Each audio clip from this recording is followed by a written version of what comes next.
sa sitwasyon mo, Nay, kailangan mo may kasama. Hindi po healthy sa'yo na mag-isa sa bahay dahil may sakit ka na po. So, para sa akin po, advice lang bilang anak din po, hindi po para sa akin healthy na mag-isa ka lang sa bahay. Kailangan mo din may kapisa na anak. Lalo na sa sitwasyon mo ngayon. Nakita ko kasi sa paa mo, Kasi doon na lang siya. Minsan hindi makalakad. Diba? Nandyan lang siya sa upuan. Binibigyan ko na lang ng pagkain. Diba, Nay? Inaano ko na pagpapaligo doon. So, hindi na po advisable na mag-isa lang po kayo. Bumukod po kayo mag-isa sa bahay. Huwag po kayo magalit sa akin bilang anak po. Yan lang po alam kong may advice sa'yo. Bilang anak din po ako. Sigurado ako ganun din po yung nasa isip ng mga anak mo. Gusto Anak namin po, Nay? Hindi na siya bumukod. Pero gusto niya dito kasi siyempre kasama yung isang kapatid ko. Doon ako, agree ako sa anak mo. Pero, Nay, may hihingin akong isang rason. Bigyan mo po ako ng kahit isang rason lang. Para kumampi po ako sa iyo doon sa mga desisyon mo. Ano ang pinakamabigat na rason mo at gusto mong bumukod at mag-isa sa isang bahay? Ano po na yung karumiyag? Ano yung pinakamabigat mong rason? At gusto mo mag-isa, bumukod. Good morning po sa ating lahat. Subscribe po natin, Ednat Mundor. Ring of Partners na kami sa Samar, Northern Samar. Ayan, salamat po mga kalingap. Thank you po, Kuya Val. Salamat. Hindi siya basta babae lang, siya'y haligi kahit nag-iisa. Sa mundong magulo, siya ang paalala na may liwanag ba. Edna Condon, huwarang tunay. Sa bawat laban, tasno ang taglay. Tumutulong sa kapwa sa dukhat nangangailangan. Deputy ng grade, sa tapang walang kapantay. Sa bawat video may pusong alay.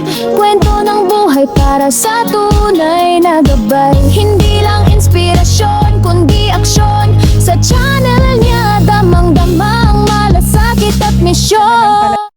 Good afternoon mga kanainay. Good afternoon na ba? Tama, past 12 na eh. Andito pa din kami sa Rawis. Andito kasama ang buong team. Isang recommended ulit na ating bibisitahin ngayon. Samahan niyo kami mga kanainays. Maupay! Ay, Nay! Maupay na kulop. Good afternoon po. Pwede pang dumiretso, Nay?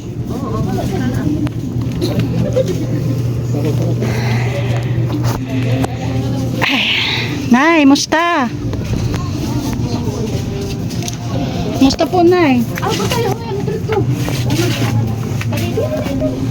Okay. Nay, gandang hapon. Musta po ang buhay? Nakakapagsalita po si Nanay? O Nanay, bago tayo magkwentuhan, pakilala po muna ako ha. Ako po si Edna Condor. Mga kasamahan ko po, yan si TV, Joey the Great, at aming mga volunteers po. O si Nanay po, ano po pangalan ni Nanay? Ba't naiyak na po kayo? Ano pangalan ni Nanay? Laida. Laida? Apelido po? Dulay. Dulay. Ilang taon na si Nanay? 72. May asawa pa si Nanay? Wala na. May isa ka lang po dito? Dalawa kami din eh. Sino po? At nagtrabaho. Anak mo? Okay. Ano pong problema ni Nanay? Musta ang buhay? Problema ko, ganda ko eh. Tulad ng ano, Nay? Nay, marunong ka po magtagalog? Sige, Tagalog tayo para sa pangkalahatan na viewers. Ano pong problema ni Nanay na napakalaki daw mga kanainays? Kasamahan nyo kami, alamin natin yung sitwasyon ni Nanay at napakalaki daw ng problema niya. Tulad ng ano, Nay? Tulad na akong balay. Okay. Tapos po, Isang karuyag ko makakuha man up. Kain man ako ta akalain. Makalain. Mga kaninis, gusto daw niya makabukod. Bakit po? Hindi ba dalawa lang po kayo dito sa bahay? Ba't gusto mo pa pong bumukod? Di rin siya kayo sisigwa, kuda, nay. O, sino po kasama ni nanay? Ikaw po, nay? Di. Dito? Si Edwin yung anak niya na lalaki. Ah, so dalawa lang kayo dito ni Edwin, yung anak mo. Di man siya Ilang taon na po si Edwin? Anak niya. Di siya nakakalugar, hindi. O, sige po, nay niya. Mamaya interview kita ha. Ilang taon na po si Edwin, nay? Pero na siya. 1994. O, sige.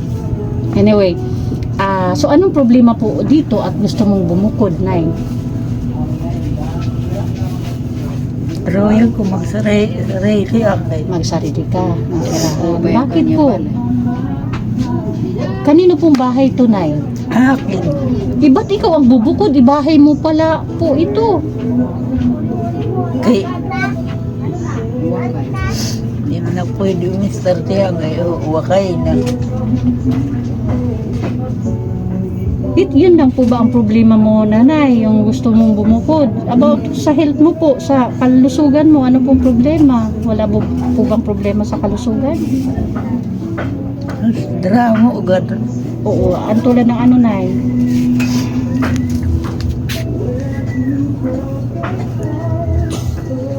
Sa pagkaon. Problema din yung pagkain, nay, sa araw-araw. Sino po ang nagpo-provide ng pagkain ni nanay? Si Kuya Edwin po, araw-araw? Sila doon. Anak mo po siya, nay? Nanay, pwede ka po ba dito sumali? Anak po pala kayo. Siya nagalaati. Okay lang po, tara po, para pag kailangan nyo pong sumagot, at least dito na kayo, hindi na kami pumupunta po doon. Ayan. Mga kaninays, may anak pala dito si nanay. Anak ka po ni nanay? Ikaw yung panganay. Hindi ko po kayo nakaintindi ng Bisaya. Nakaintindi po, pero nakita ko po kay nanay, parang nahihirapan siya magsalita. So, pwede bang sa'yo ko na lang makakuha yung ibang information about kay nanay? Dati nakatugin hospital lang ko siya. Di ang gawa kay marinig ang balay panira. Di nila ko na sa ako. Di ka nang karoon niya umuli. Baka di ka pwede umuli ang trabaho siya para mapay. Ini nga kakay, di ba? Hindi tinuruan siya. Niya kay kami ng mga anak niya, syempre makulit na malat na ba? Marunong ka magtagalog, nay? Hindi siya, hindi na. Hindi, nakaintindi naman, pero Pero para po hindi in ma- general po sa ating viewers. Ganito yun. Galing kami ospital. Tapos, ang sabi ng kapatid ko na dito doon muna sa bahay kasi kasi mag-isa lang dito siya kasi ang pagkain nga walang mag-alaga sa kanya sa kaso sa kanya kasi si Edwin nagtatrabaho para maayos dapat yung bahay nila ngayon hindi naman gaano ang sahod pero Sumasapat. ilan lang sa pagkain ang gusto niya bumukod daw siya para Saan naman po si ate bubukod? dito, gusto niya dito. Dito eh. Kaya hindi nga maayos-ayos to. Kasi kami rin eh, mahirap din. Kaya hindi maayos-ayos yung bahay niya. Yun ang gusto niya. Ilang taon na si nanay ulit? Mga 17 buwan na. Ano po naging problema ni nanay sa health niya? Yung, kasi may hikap siya eh. May hika siya. Lumunya yung... Nagka-pneumonia siya, kaya na-hospital siya. Lumunya yung resulta. So parang nakita lang kay nanay, mas pinoproblema niya, pinapriority niya yung pagbubukod niya kaysa doon sa health niya. Bakit po nanay ganon? Di po ba dapat yung i-priority natin ay yung kalusugan natin muna? Kami naman ang mga anak gusto namin na naataman siya, naalaga para yung pagkain okay. O at sa sitwasyon mo, nay, kailangan mo may kasama. Hindi po healthy sa'yo na mag-isa sa bahay dahil may sakit ka na po. So para sa akin po advice lang bilang anak din po, hindi po para sa akin healthy na mag-isa ka lang sa bahay. Kailangan mo din may kapisan na anak. Lalo na sa sitwasyon mo ngayon. Nakita ko kasi sa paa mo Kasi doon na lang siya minsan hindi makalakad. Oh, di ba? Nandyan lang siya sa upuan. Binibigyan ko na lang ng pagkain. Diba, Nay? Inaano ko na pagpapaligo doon. So, hindi na po advisable na mag-isa lang po kayo. Bumukod po kayo mag-isa sa bahay. Huwag po kayo magalit sa akin bilang anak po. Yan lang po alam kong may advice sa'yo. Bilang anak din po ako. Sigurado ako ganun din po yung nasa isip ng mga anak mo. Gusto Tama namin po, sa... Nay? Oo. Hindi na siya bumukod.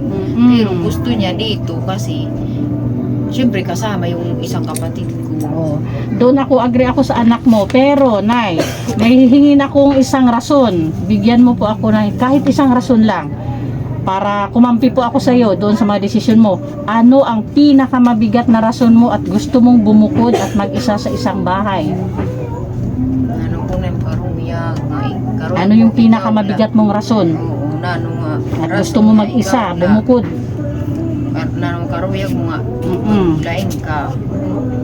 Baka sakaling sa'yo ako sumide kung ano po yun, Nay?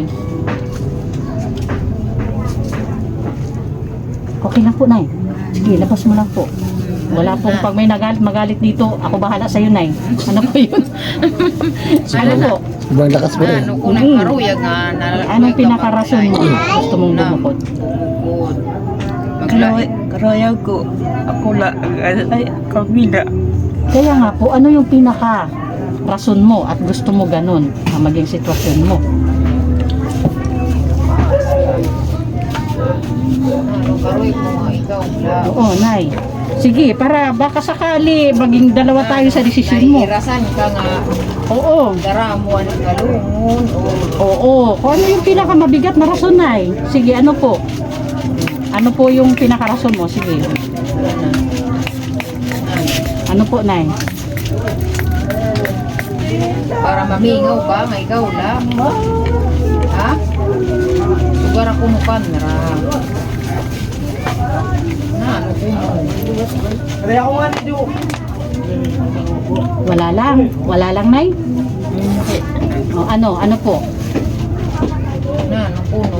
Ang karoon mo ikaw la. Kay para mamingaw la. Nadiri sa may kabataan. Naligtoy. Wala, Nay? Wala lang? Okay, hindi na kita pilitin. Baka confidential talaga. Okay. So, yun, Nay. O, tanungin kita ulit. Ano ba talaga yung pinakakailangan mong tulong sa ngayon?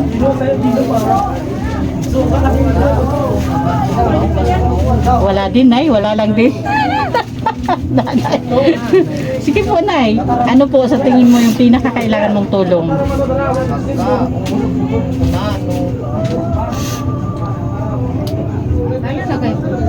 Pag maupay, kung singabalay. Talagang bahay. Gusto niya talaga yung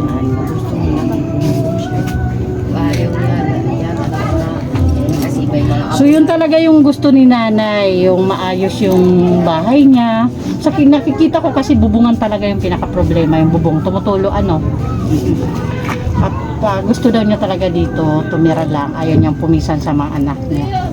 So okay, nanay, pray lang tayo na sana may tumugon agad doon sa gusto mong mapaayos sa bubong mo, ha? Okay. So sa ngayon, nay, may dala kaming bigas, ha?